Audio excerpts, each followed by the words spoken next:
My name's Joe Stilgoe. I'm a singer and pianist and songwriter, jazzer. There's a piano behind me and some microphones. And I've been at the Cheltenham Jazz Festival. I've played there 3 times, I think. And we think again this year, next year, this year, whenever this goes out. Yeah, so that's me. There's a great feel that people have come just to see some and hear some great music.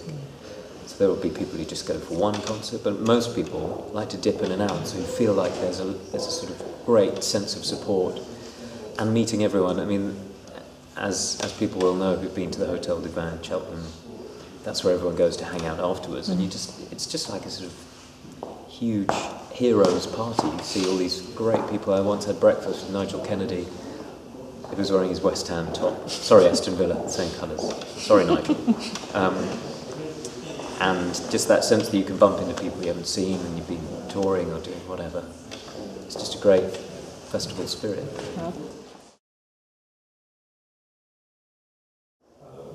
I normally do gigs or shows with my trio, which is double bass, drums, and me on piano and vocals.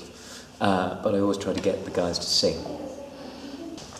But live shows tend to be a mixture of songs that people know, songs that people don't know, some of my songs, and I always like to surprise the audience with doing a song that tends to be either locally inspired or a song that's been around recently. We did a Jessie J song the other day, which shows my innate ability to keep in touch with the kids, you know. Yeah, but the sound is more about the actual sound is modelled on from the early days Fats Waller and Nat King Cole through to Harry Connick, and then a bit of Billy Joel, Ben Folds in there as well.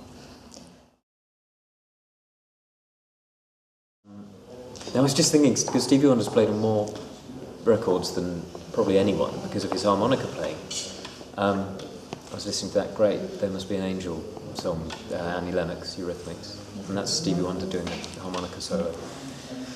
So if I could just persuade him to get on an album, that would be amazing. But also I'd love to do something with a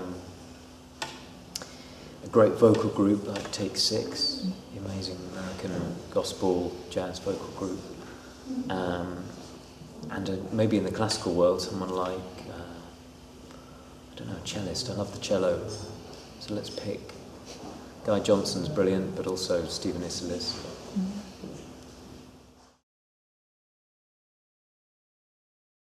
Yeah, the new album, which had been a good 3 or 4 years in the making, it sounded like it was the great Meisterwerk, the great opus, but actually it was just lots of admin issues, much too boring to use in an interview.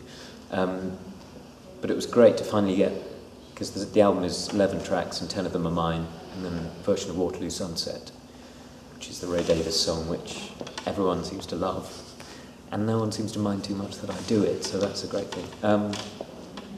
Yeah, I basically cobbled together all my favourite musicians, so it's much bigger than my first album, which tended to be more of the trio sound. So yeah, it's got trumpets, saxes, strings, bells, whistles, the lot, shouting.